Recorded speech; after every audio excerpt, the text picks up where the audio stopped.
నీ నోటిని కాచుకొనుము. దేవుడు ఆకాశమందున్నాడు, నీవు భూమి మీద ఉన్నావు, కావున నీ మాటలు కొద్దిగా ఉండవలెను. దేవునికి వాక్యము దీవించునుగాక. ఆమేన్. ప్రియమైనటువంటి దేవుని బిడ్డలారా, ప్రసంగి గ్రంథంలో ప్రసంగి మరి ఏమని మాట్లాడుచున్నాడంటే, ఆయన రాజు అయినటువంటి ప్రసంగి వ్యర్థము వ్యర్థము సమస్తమును వ్యర్థమే అని మాట్లాడుచున్నాడు. అదేవిధంగా ఇక్కడ 5వ అధ్యాయంలోకి వచ్చేటప్పుడు ఆయన మాట్లాడే మాట ఏంటంటే, నువ్వు నీ దేవుని మందిరానికి వెళ్ళేటప్పుడు నువ్వు అనాలోచితంగా ఉండకూడదు. నువ్వు నీ దేవుని మందిరానికి వెళ్ళేటప్పుడు నీ ప్రవర్తన అంతటిని జాగ్రత్తగా చూసుకో అని దేవుని యొక్క వాక్యము సెలవిస్తుంది. మనం ఇందాక మరి పాఠ్యభాగంలో మనం చదువుకున్నట్లయితే, నీ దేవుని మందిరానికి నువ్వు వెళ్ళేటప్పుడు చాలా జాగ్రత్తగా ఉండాలి అని దేవుని యొక్క వాక్యము సెలవించింది. మనము దేవుని మందిరానికి వెళ్ళేటప్పుడు అంట చాలా అనాలోచిత ఆలోచనతో వెళ్తామంట. దేవుని మందిరానికి వెళ్ళేటప్పుడు వచ్చి దేవుని మందిరంలో కూర్చుంటాం, కానీ మన ఆలోచన కానీ, మన హృదయం కానీ, మన తలంపులు కానీ, మన యొక్క తీరు కానీ వేరే వేరే సంచరిస్తూ ఉంటాయి. అందుకని హృదయములను మరి అంతరంగములను పరిశీలించే నీతి కలిగిన దేవునికి సమస్తమును తెలుసు. కాబట్టి ఆయన చెప్తున్నాడు, నువ్వు దేవుని మందిరానికి వెళ్ళినప్పుడు నీ ప్రవర్తన జాగ్రత్తగా చూసుకో. దేవుని మందిరంలోనే నీ ప్రవర్తన జాగ్రత్తగా చూసుకోవడం కాదు, దేవుని బిడ్డవై బయటికి వెళ్ళేటప్పుడు కూడా, నలుగురిలో మాట్లాడేటప్పుడు కూడా, ప్రవర్తించేటప్పుడు కూడా నీ ప్రవర్తన ఎలా చూసుకోవాలి?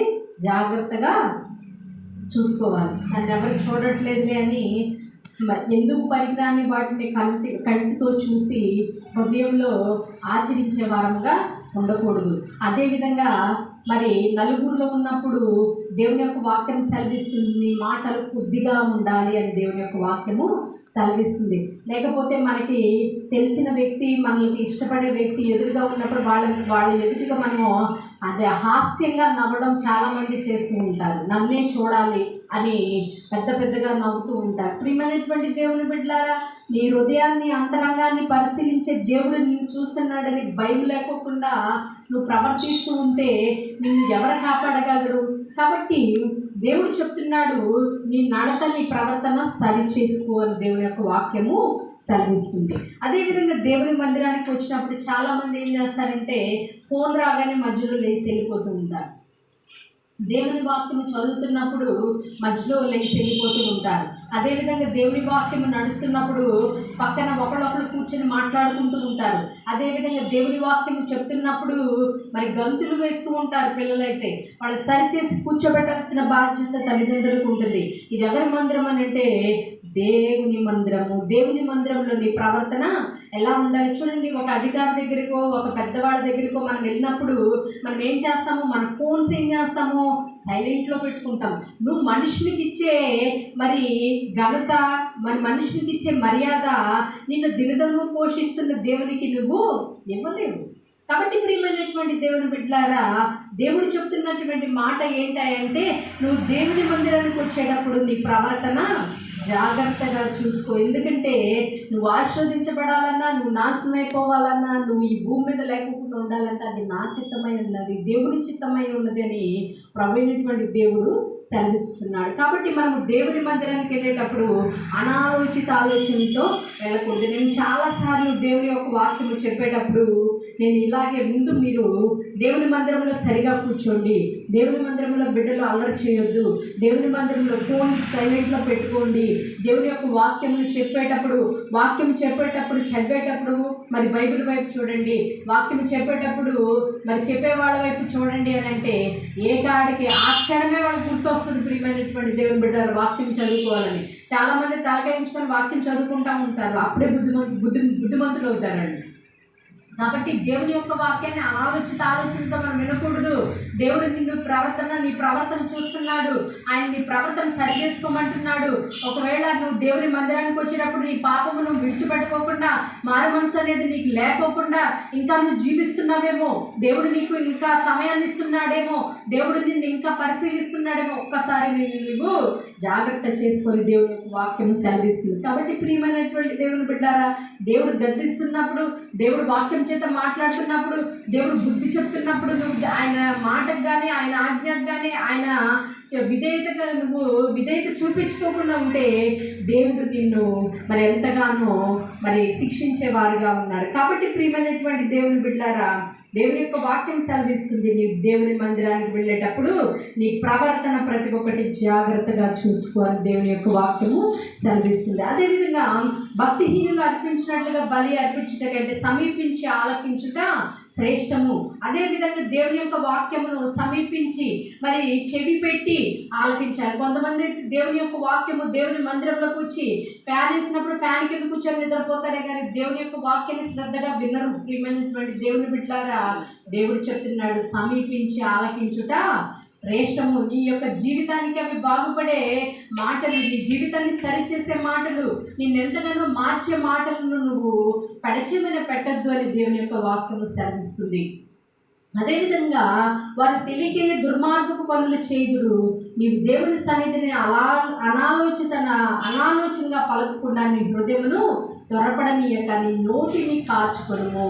దేవుని యొక్క వాక్యము సెలవిస్తుంది, మనం నోటితో ఇష్టానుసారమైనటువంటి మాటలు మాట్లాడుతాం. ప్రియమైనటువంటి దేవుని బిడ్డారా, అనాలోచిత ఆలోచనతో మరి ఎంతగానో బుద్ధిహీనులుగా మనం మాట్లాడుతూ ఉంటాం. నోటికి ఎంత మాట పడితే అంత మాట మాట్లాడేస్తాం, నోటికి ఎలా పడితే అలా మాట్లాడుతున్నాం. కానీ దేవుని యొక్క వాక్యం సెలవిస్తుంది, నీ మాటలు ఎలా ఉండాలి? కొద్దిగా ఉండాలి. దేవుని యొక్క వాక్యం చెప్తుంది, నువ్వు మాట్లాడడానికి నిదానించి వినడానికి వేగిరపడు అని దేవుని యొక్క వాక్యం సెలవిస్తుంది. బుద్ధిహీనులు, దేవుడంటే భయం లేని వారు, దేవుడంటే భక్తి లేని వారు, అలాంటి వారు మాట్లాడతారు. కానీ నువ్వు మారు మనసు పొంది దేవుని నిజరక్షకుడిగా అంగీకరించినటువంటి నీవు వ్యర్థమైన మాటల వైపు నీ మనస్సు ఉంచుకోవద్దు, నీ నోటిని కాచుకొని దేవుని యొక్క వాక్యం సెలవిస్తుంది. దేవుడు నీతో మాట్లాడేటప్పుడు నీ ప్రవర్తన సరి చేసుకో. ప్రియమైనటువంటి దేవుని బిడ్డ, ఈ ఉదయకాల సమయంలో దేవుడు వాక్యం చేత నేను గర్దిస్తున్నప్పుడు నీ మాటలను నీ ప్రవర్తనను సరి చేసుకొని దేవుడు చెప్తున్నప్పుడు నువ్వు సరి చేసుకో.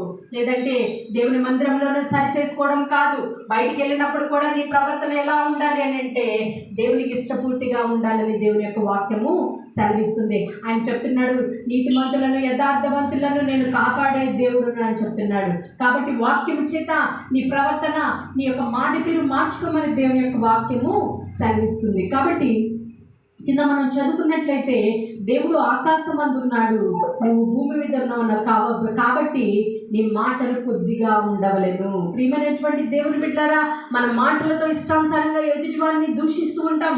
కత్తిపోటు వంటి మాటలు పలుకువారు కలరు అని దేవుని యొక్క వాక్యం సెలవిస్తుంది. నీ నోటి మాటలు నువ్వు అభివృద్ధి చేసుకోకపోతే ఆకాశమందు ఎవరున్నారు? దేవుడు ఉన్నాడు. నువ్వెక్కడున్నావు? భూమి మీద ఉన్నాడు. ఆయన ఒక్కసారి నిన్ను మర్చిపోతే, ఆయన తలంపులో నీవు లేకపోతే, ఆయన యొక్క మనసులో నీవు లేకపోతే నీ జీవితం ఏంటి అనేది దేవుని యొక్క వాక్యం సెలవిస్తుంది. కాబట్టి మనం ఎలా ఉండాలంటే మన ప్రవర్తనలో జాగ్రత్తగా ఉండాలి, మన మాట తీరులో జాగ్రత్తగా ఉండాలి, మన నడవకలో జాగ్రత్తగా ఉండాలి. దేవుని యొక్క వాక్యం ఈ ఉదయకాల సమయంలో మనతో మాట్లాడుతున్నప్పుడు ప్రియమైనటువంటి దేవుని బిడ్డారా, నువ్వు మనుషులకు భయపడకపోవచ్చు, నువ్వు రాజులకు భయపడకపోవచ్చు, నువ్వు అధికారులకు భయపడకపోవచ్చు, నీ తల్లిదండ్రులకు భయపడకపోవచ్చు, కానీ దేవుడు ఎక్కడ ఉన్నాడంటే ఆకాశమందు ఉన్నాడు. కాబట్టి ఆయనకు నువ్వు భయపడాలి అని ఇక్కడ దేవుడు వాక్యము చైతన్యం స్పష్టంగా మాట్లాడుచున్నాడు. ప్రియమైనటువంటి దేవుని బిడ్డ, దినదినము నీకు ఆయుష్ని ఆరోగ్యాన్ని ఇచ్చి దేవుడు ఎంతగానో నిన్ను ఆదరించే దేవుడు. కాబట్టి ఆయన మాట వినమని చెప్తున్నాడు, నీ పాపాన్ని ఒప్పుకోమని చెప్తున్నాడు, నీ దోషాల నుంచి ఒప్పుకోమని చెప్తున్నాడు. నువ్వు మాటల చేత ఎవరినైతే బాధ పెట్టావో, నీ క్రియల చేత ఎవరినైతే బాధ పెట్టావో, నీ యొక్క నడవడిక చేత ఎవరినైతే బాధ పెట్టావో అవన్నీ ఒప్పుకొని విడిచిపెట్టమని దేవుని యొక్క వాక్యము ఈ ఉదయకాల సమయంలో చెప్తుంది. కాబట్టి నువ్వు దేవుని మందిరంలోకి వచ్చినప్పుడు నీ ప్రవర్తన జాగ్రత్తగా చూసుకో, నీ నోటి మాటను అదుపులో పెట్టుకోమని దేవుని యొక్క వాక్యము సెలవిస్తుంది. కాబట్టి నోటి మాట అంట, మన నోటి నుండి వచ్చే మాట ఎంతో భయంకరమైనటువంటి మాటలంట. ఒక చిన్న అగ్గిపుల్ల ఒక మరి అడవిని ఎలాగైతే తగలబెట్టేసిద్దో, ఒక నోటి మాట వల్ల ఎన్నో బంధాలు తెగిపోతాయి, ఎన్నో మరి స్నేహాలు తెగిపోతాయి, భార్య భర్తల మధ్య చిచ్చు వస్తుంది, మనకి బిడ్డల యొక్క మనస్తత్వాలు మారిపోతూ ఉంటాయి. కాబట్టి మనం మాట్లాడడానికి నిదానించి వినడానికి వేగిరపడాలి అని దేవుని యొక్క వాక్యము మనతో సెలవిస్తుంది. దేవుడు మనతో మాట్లాడేటప్పుడు, దేవుని వాక్యము మనల్ని గద్దిస్తున్నప్పుడు మనం దేవుని ఎడల భయభక్తులు కలిగి నడుచుకోవాలి. ఆయన ఆకాశమందు ఉన్నాను అని చెప్తున్నాడు. మనం భూమి యందు ఉన్నాం కాబట్టి మన మాటలు ఎలా ఉండాలి? కొద్దిగా ఉండాలి. ప్రియమైనటువంటి దేవుని బిడ్డలారా, విస్తరించి మాట్లాడడం వల్ల ఆ మాటల్లో దోషం ఉంటుంది అని దేవుని యొక్క వాక్యం సెలవిస్తుంది.